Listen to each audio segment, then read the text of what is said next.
Šiandien varžybų diena.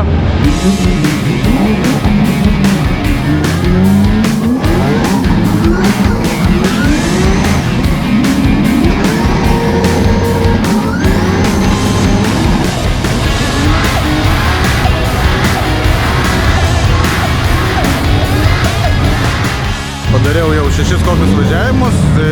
Šiandien porinių treniruotės, tai visada gauni 2 važiavimus. Čeisą ir lydą. Tai grubiai šiandien padariau 3 čeisus, 3 lydus. Šiandien kol kas karščiau.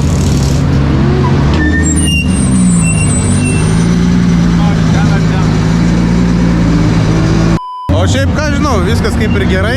Šiandien geriau pailsėjau, tai šiandien diena turėtų būti geresnė. Tai legiam dar pasitreniruoti, treniruočių turim labai daug. Tai taip neskubėdami realiai pavažiuojam, pailsim, pailsim. Su Andrium nesenai važiavam, tai jisai tikrai gerai važiuoja, tai pasiruošęs šiandieną irgi susitvarkė techninius nesklandumus ir viskas tvarkoj. Taip, kad laukiam top 32. Mano konkurentas bus Gazi kažkoks. Ten, jeigu matosi, kevlarinis dizanas, kokią bandį. Tai vat su juo top 32 važiuosiu. Čia mūsų karaliukai kaimynai įsikūrė, ukrainiečiai atvažiavę į labai džiugu.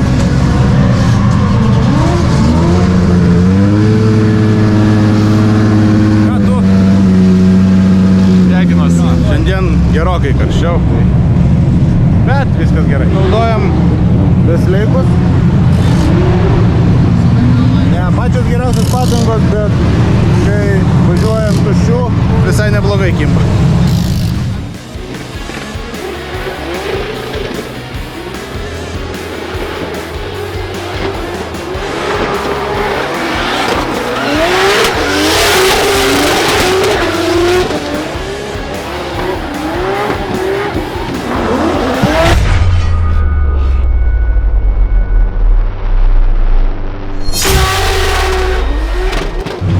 Baigėsi mūsų treniruotės, bent man, aš nebevažiuosiu daugiau treniruočių, kiti dar lekia treniruotės.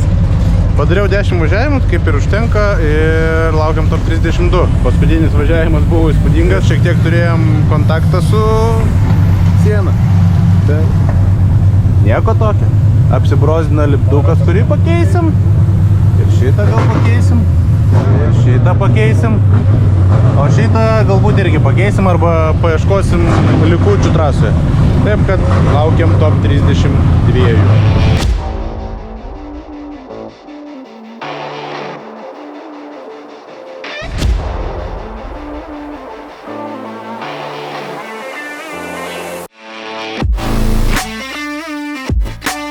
So, Heat 11 steps up to the plate. Benediktas Čirba was close last year to taking the championship, just a few points away behind Dahan, behind Bagsy.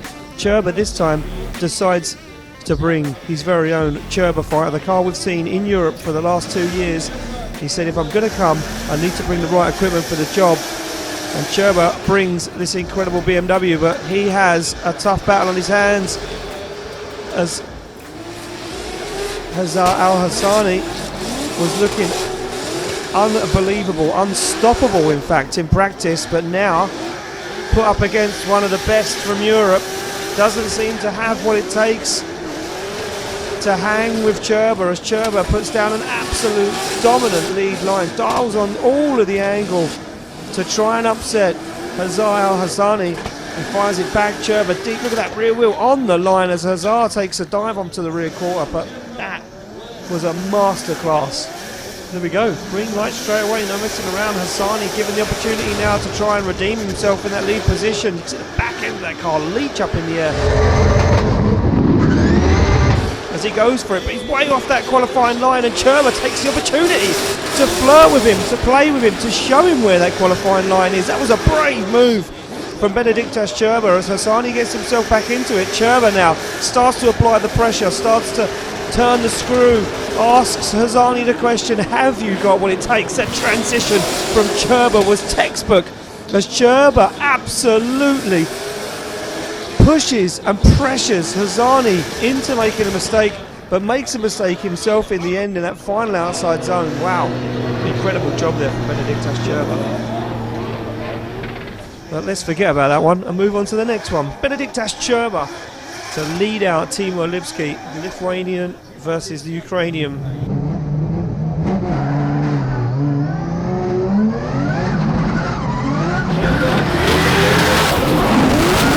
Oh, nice initiation from Lipski.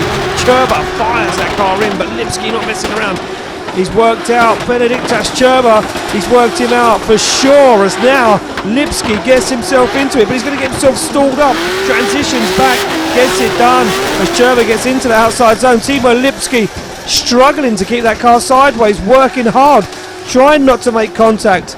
But Benediktas Čirba fires it in on the transition now as Čirba looks for outside zone 5. Oh, Lipski goes for a brave dive up onto the door.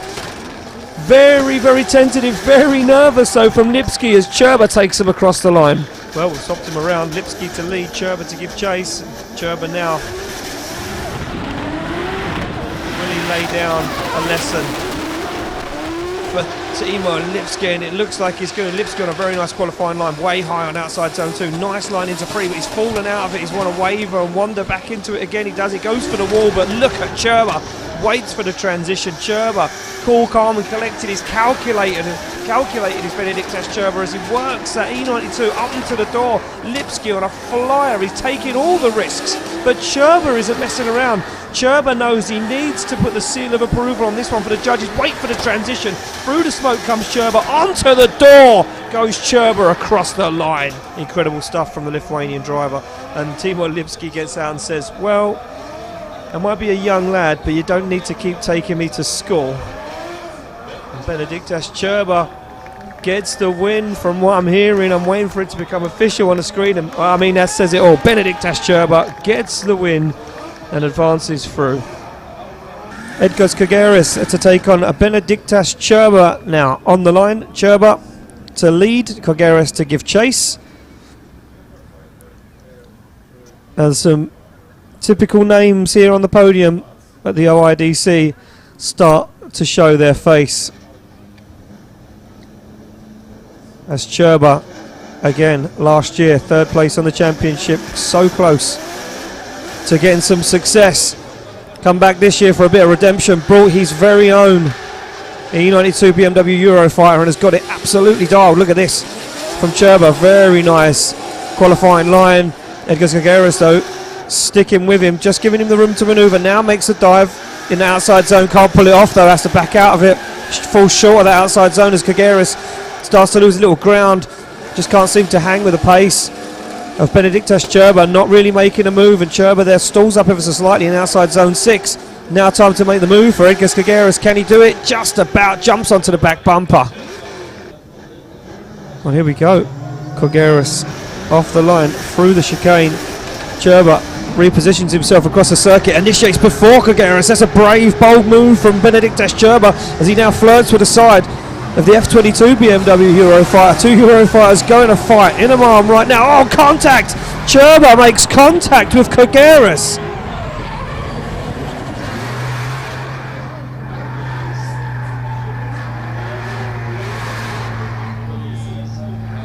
Too aggressive from Čirba, and Čirba takes himself out of competition. Wow. And the Lithuanian will not be happy with himself there as the Latvian driver, as a turn of fortune, gets himself into the final 4.